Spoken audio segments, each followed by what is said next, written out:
Good morning guys, welcome to my YouTube channel world G K Adda पर। Friends, आज हम discuss करेंगे 21 अप्रैल 2022 के डेली करंट अफेयर। तो वीडियो स्टार्ट करने से पहले फ्रेंड्स मैं आपको कल वाली करंट अफेयर यानी कि 20 अप्रैल 2022 के डेली करंट अफेयर रिवाइज करवा देती हूँ।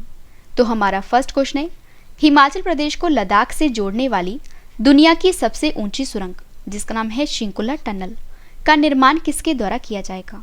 आंसर है BRO के द्वारा। भारतीय थल सेना के नए अध्यक्ष कौन बने हैं?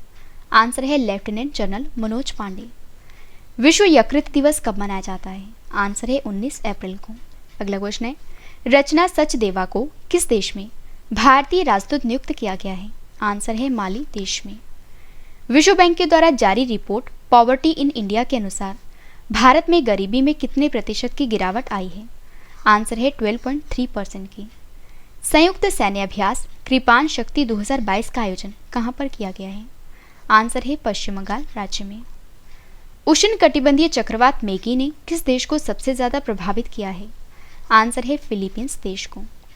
12वीं सीनियर पुरुष राष्ट्रीय हॉकी चैंपियनशिप 2022 का खिताब किस राज्य ने जीता है? आंसर है हरियाणा राज्य ने। मौसमी प्रवासी कामगारों की आवाजाही को मैप करने के लिए माइग्रेशन ट्रैकिंग सिस्टम को विकसित करने वाला पहला राज्य कौन सा बना है? आंसर है महाराष्ट्र। लास्ट क्वेश्चन है रिवीजन का, AIMA ने किसे director of the year award 2022 से सम्मानित किया है? आंसर है सुजीत सरकार को। तो फ्रेंड्स, मैंने आपको 20 अप्रैल 2022 के डेली करंट अफेयर रिवाइज करवा दिए और अब मैं आपको आज का करंट अफेयर यानी कि 21 अप्रैल 2022 के डेली करंट अफेयर करवा देती हूँ। तो हमारा फर्स्ट क्वेश्चन है, IT कंपनी विप्रो ने किसे भारत का कंट्री हेड नियुक्त किया है? तो इस क्वेश्चन का सही आंसर है ऑप्शन बी, सत्य ईश्वरन को। तो IT कंपनी है विप्रो ने भारत का कंट्री हेड ये नियुक्त किया है सत्य ईश्वरन को। तो फ्रेंड्स, आपको बता दूं कि IT प्रमुख विप्रो ने भारत के लिए कंट्री हेड के रूप में सत्य ईश्वरन को नियुक्त किया है और वह रणनीतिक परामर्श, परिवर्तन और आधुनिकीकरण के माध्यम से भारत में विप्रो के कारोबार को मजबूत करने के प्रभारी होंगे। तो यहाँ पे फ्रेंड्स बात हुई है विप्रो की। आपको बता दूं, विप्रो की स्थापना हुई थी 29 दिसंबर 1945 को। विप्रो का मुख्यालय है बेंगलुरु में। विप्रो के CEO हैं थियरी डेलापॉर्ट और विप्रो के मालिक हैं अजीम प्रेमजी और विप्रो कंपनी के संस्थापक का नाम है MH हाशम प्रेमजी। अगला क्वेश्चन है, देश की पहली छत पर लगी पोर्टेबल सौर प्रणाली का उद्घाटन कहाँ पर किया गया है? तो इस क्वेश्चन का सही आंसर है ऑप्शन बी, गांधीनगर में। तो फ्रेंड्स, आपको याद रखना है कि देश की पहली छत पर लगी पोर्टेबल सौर प्रणाली का उद्घाटन ये किया गया है गुजरात के गांधीनगर में। तो भारत में पहली पोर्टेबल सोलर रूफटॉप सिस्टम का उद्घाटन गुजरात के गांधीनगर में स्वामी नारायण अक्षरधाम मंदिर में किया गया है और ये देश की पहली पोर्टेबल यानी कि आसानी से कहीं भी ले जाने में सुलभ छत पर लगी सौर परियोजना है।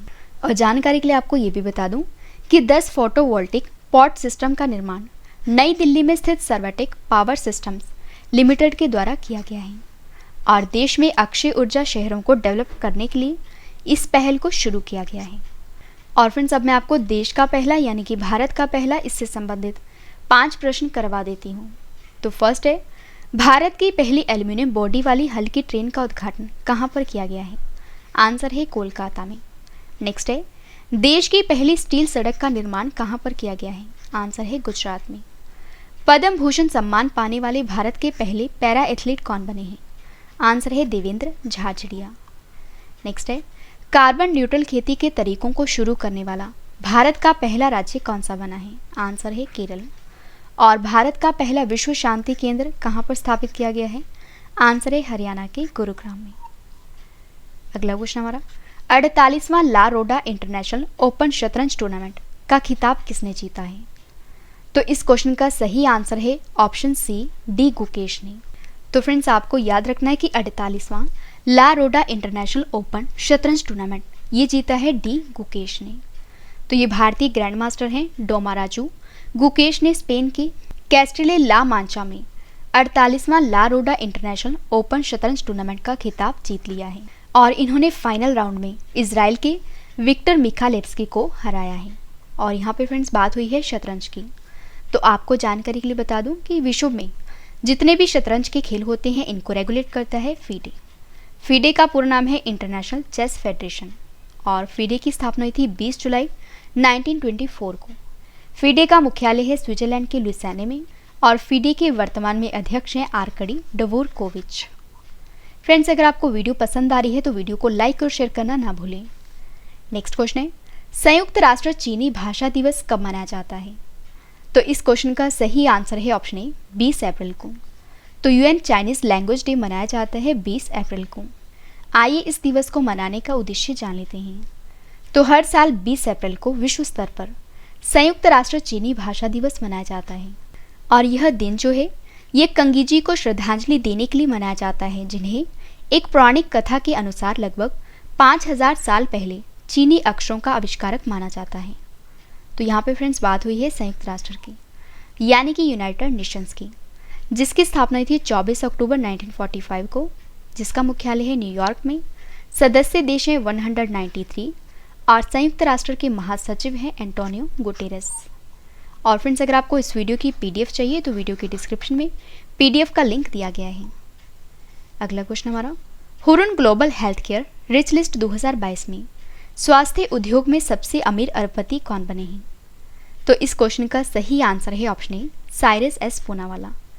तो Hurun global health care rich list 2022 में स्वास्थ्य उद्योग में सबसे अमीर अरबपति बने हैं साइरस एस पूनावाला। तो सीरम इंस्टीट्यूट ऑफ इंडिया के अध्यक्ष और प्रबंध निदेशक हैं डॉक्टर साइरस एस पूनावाला। इन्होंने Hurun global health care rich list 2022 में पहला स्थान हासिल किया है और वे हेल्थ केयर सेक्टर 2022 में सबसे अमीर अरबपति बन गए हैं और वह 26 बिलियन अमेरिकी डॉलर के साथ इस सूची में सबसे ऊपर हैं। और फ्रेंड्स, अगर आपको science, math, computer, state strategy के एंड अदर इंपॉर्टेंट टॉपिक्स पढ़ने हैं तो हमारी जो दूसरी वीडियो का टाइम है ये है शाम के 4 बजे। अगर आपको डेली करंट अफेयर पढ़ना है डिटेल में तो हमारे इस वीडियो का टाइम है सुबह के 4 बजे। और जिन फ्रेंड्स ने अभी तक हमारे इस चैनल को सब्सक्राइब नहीं किया है तो वो हमारे इस चैनल को सब्सक्राइब कर लीजिए। हमारे इस चैनल का नाम है वर्ल्ड जीके अड्डा। अगला क्वेश्चन हमारा, नेक्सो ने दुनिया का पहला क्रिप्टो समर्थित भुगतान कार्ड जिसका नाम है नेक्सो कार्ड को लॉन्च करने के लिए किसके साथ साझेदारी की है? तो इस क्वेश्चन का सही आंसर है ऑप्शन ए मास्टर कार्ड के साथ। तो नेक्सो ने दुनिया का पहला क्रिप्टो समर्थित भुगतान कार्ड यानी कि नेक्सो कार्ड को लॉन्च करने के लिए मास्टर कार्ड के साथ साझेदारी की है। तो लंदन में स्थित क्रिप्टो करेंसी ऋणदाता है नेक्सो ने दुनिया का पहला क्रिप्टो समर्थित यानी कि क्रिप्टो बैक्ड भुगतान कार्ड लॉन्च करने के लिए वैश्विक भुगतान कंपनी मास्टर कार्ड के साथ समझौता किया है और यह कार्ड जो है ये यूज़र को क्रिप्टो करेंसी बेचे बिना शॉपिंग करने या खर्च करने की सुविधा देगा और बिटकॉइन या अन्य वर्चुअल करेंसी को इस क्रेडिट कार्ड की गारंटी के तौर पर जमा रखा जाएगा। तो यहाँ पे फ्रेंड्स बात हुई है मास्टर कार्ड की। मास्टर कार्ड की स्थापना हुई थी 16 दिसंबर 1966 को। मास्टर कार्ड का मुख्यालय है न्यूयॉर्क में जो कि अमेरिका में है। मास्टर कार्ड के सीईओ हैं माइकल मेबेक और मास्टर कार्ड के कार्यकारी अध्यक्ष हैं अजय बंगा। अगला क्वेश्चन हमारा, आईएमएफ ने वित्त वर्ष 2023 के लिए भारत की जीडीपी वृद्धि का अनुमान घटाकर कितने प्रतिशत कर दिया है? तो इस क्वेश्चन का सही आंसर है ऑप्शन ए 8.2%। तो आईएमएफ यानी कि इंटरनेशनल मॉनेटरी फंड ने वित्त वर्ष 2022-23 के लिए भारत की जीडीपी वृद्धि का अनुमान ये घटाकर कर दिया है 8.2%। तो आइए अब हम इस क्वेश्चन को डिटेल में जान लेते हैं। तो अंतर्राष्ट्रीय मुद्रा कोष यानी कि आईएमएफ ने अपनी नवीनतम विश्व आर्थिक आउटलुक रिपोर्ट में वित्त वर्ष 2022-23 के लिए भारत के सकल घरेलू उत्पाद के विकास के अनुमान को घटाकर 8.2% कर दिया है और इससे पहले जनवरी की रिपोर्ट में यह अनुमान था 9%। तो यहाँ पे फ्रेंड्स बात हुई है आईएमएफ की यानी कि अंतर्राष्ट्रीय मुद्रा कोष की, जिसकी स्थापना थी 27 दिसंबर 1945 को। मुख्यालय है वॉशिंगटन डीसी में। अंतर्राष्ट्रीय मुद्रा कोष के सदस्य देश हैं 190 और अंतर्राष्ट्रीय मुद्रा कोष के अध्यक्ष हैं क्रिस्टालिना जॉर्जिवा। अगला क्वेश्चन हमारा, भारतीय तटरक्षक बल का राष्ट्रीय स्तर का प्रदूषण प्रतिक्रिया अभ्यास जिसका नाम है नेट पोलरिक्स 8 ये कहाँ पर शुरू किया गया है? तो इस क्वेश्चन का सही आंसर है ऑप्शन सी गोवा राज्य में। तो भारतीय तटरक्षक बल का राष्ट्रीय स्तर का प्रदूषण प्रतिक्रिया अभ्यास जिसका नाम है नेट पोलरिक्स 8 ये शुरू किया गया है गोवा राज्य में। तो फ्रेंड्स आइए अब हम इस क्वेश्चन को डिटेल में जान लेते हैं। तो भारतीय तटरक्षक बल यानी कि आईसीजी ने 19 अप्रैल 2022 को 2 दिवसीय राष्ट्रीय स्तर के प्रदूषण प्रतिक्रिया अभ्यास यानी कि नेट पोलरिक्स 8 के 8वें संस्करण की शुरुआत मोरमुगाओ बंदरगाह गोवा से की है। और समुद्री रिसाव की तैयारी अभ्यास का उद्घाटन जो है ये रक्षा सचिव डॉक्टर अजय कुमार ने किया है। और जानकारी के लिए आपको बता दूं कि इस अभ्यास में 50 एजेंसियों के 85 से अधिक प्रतिभागियों ने भाग लिया है और जिनमें 22 मित्र देशों और अंतर्राष्ट्रीय संगठनों के 29 पर्यवेक्षक और श्रीलंका और बांग्लादेश के 2 तटरक्षक जहाज शामिल हैं। और फ्रेंड्स अब मैं आपको नेट पोलरिक्स का उद्देश्य भी बता देती हूँ। तो इस अभ्यास का मुख्य उद्देश्य है समुद्री रिसाव से निपटने में सभी हितधारकों की तैयारी और प्रतिक्रिया क्षमता को बढ़ावा देना है। अगला क्वेश्चन हमारा, किस बैंक ने वैश्विक साइलेंट मॉडल बैंक पुरस्कार जीता है? तो इस क्वेश्चन का सही आंसर है ऑप्शन बी, इंडसिंड बैंक ने। तो जो इंडसिंड बैंक है इस बैंक ने वैश्विक साइलेंट मॉडल बैंक पुरस्कार जीता है। तो इंडसिंड बैंक को सर्वश्रेष्ठ in class enterprise payments hub बनाने के लिए पेमेंट सिस्टम ट्रांसफॉर्मेशन की श्रेणी के तहत वैश्विक साइलेंट मॉडल बैंक पुरस्कार से सम्मानित किया गया है। और यह पुरस्कार जो है ये क्लाउड आधारित केंद्रीय भुगतान केंद्र बनाने में बैंक की उत्कृष्ट यात्रा को मान्यता देता है। तो यहाँ पे फ्रेंड्स बात हुई है इंडसिंड बैंक की, जिसकी स्थापना हुई थी 1994 को। मुख्यालय है मुंबई में और एमडी और सीईओ हैं सुमंत कथपालिया। और इंडसिंड बैंक की जो टैगलाइन है वो है we make you feel richer. Next और लास्ट क्वेश्चन करें इस वीडियो का, India pulse and grains association ने किसे अपना नया अध्यक्ष नियुक्त किया है? तो इस क्वेश्चन का सही आंसर है ऑप्शन बी, बिमल कोठारी को। तो India pulse and grains association ने बिमल कोठारी को अपना नया अध्यक्ष नियुक्त किया है।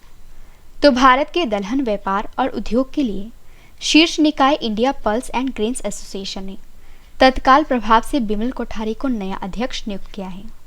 और बिमल कोठारी ने जीतू भेड़ा का स्थान लिया है जो कि 2018 से आईपीजीए के अध्यक्ष थे। और एसोसिएशन के प्रमुख संस्थापक सदस्यों में से एक बिमल कोठारी जो हैं ये 2011 से आईपीजीए के उपाध्यक्ष हैं जब वे गठित हुआ था। तो फ्रेंड्स मैंने आपको आज के इस वीडियो में 21 अप्रैल 2022 के डेली करंट अफेयर करवा दिए। फ्रेंड्स वीडियो पसंद आए तो वीडियो को लाइक और शेयर करना ना भूलें। तो आज के लिए बस इतना ही। अब हम मिलते हैं नेक्स्ट वीडियो में। तब तक के लिए जय हिंद, जय भारत।